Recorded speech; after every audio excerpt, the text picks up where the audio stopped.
ఇంట్లో ఉన్న గృహిణి కూడా పరిశీలించవచ్చు ఎక్కడ తప్పు జరుగుతుంది, మా ఇంట్లో ఆగ్నేయ దోషం ఏర్పడిందా, వాయు దోషం ఏర్పడిందా, నైరుతి దోషం ఏర్పడిందా అని తను పరిశీలించవచ్చండి. ఇది ఒక బ్రహ్మ విద్య కాదు, మనకు తెలియదేమీ కాదు, very simple.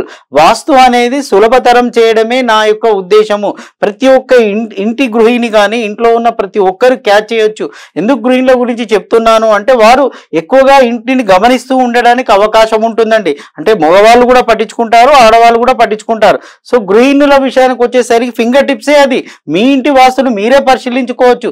Very very simple. ఆగ్నేయ దోషము ఇంటికి ఏ విధంగా ఏర్పడుతుందో చెప్తాను. నేనేమంటానంటే 4+1 అండి.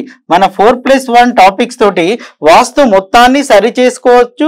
వాస్తు దోషం ఉందో లేదో కూడా గమనించడానికి అవకాశం ఉంటుంది. సరే, మరి ఈ ఆగ్నేయంలో ఈ ఆగ్నేయ దోషము ఇంటికి ఏ విధంగా ఏర్పడుతుందో చూద్దాం. మీరు చూడండి,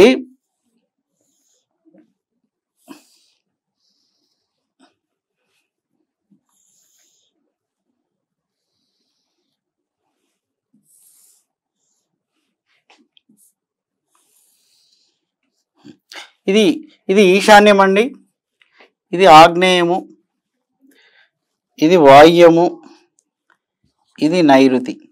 అంటే దీని ఈస్ట్, నార్త్, సౌత్, వెస్ట్. ఈస్ట్కు నార్త్కు, తూర్పుకు ఉత్తరానికి మధ్య ఉన్న భాగం ఈశాన్యం అవుతుంది.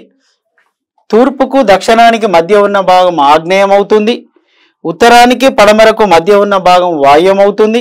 సౌత్కు వెస్ట్కు మధ్య ఉన్న భాగం, దక్షిణానికి పడమరకు మధ్య ఉన్న భాగం నైరుతి అవుతుంది. సో ఇప్పుడు నేను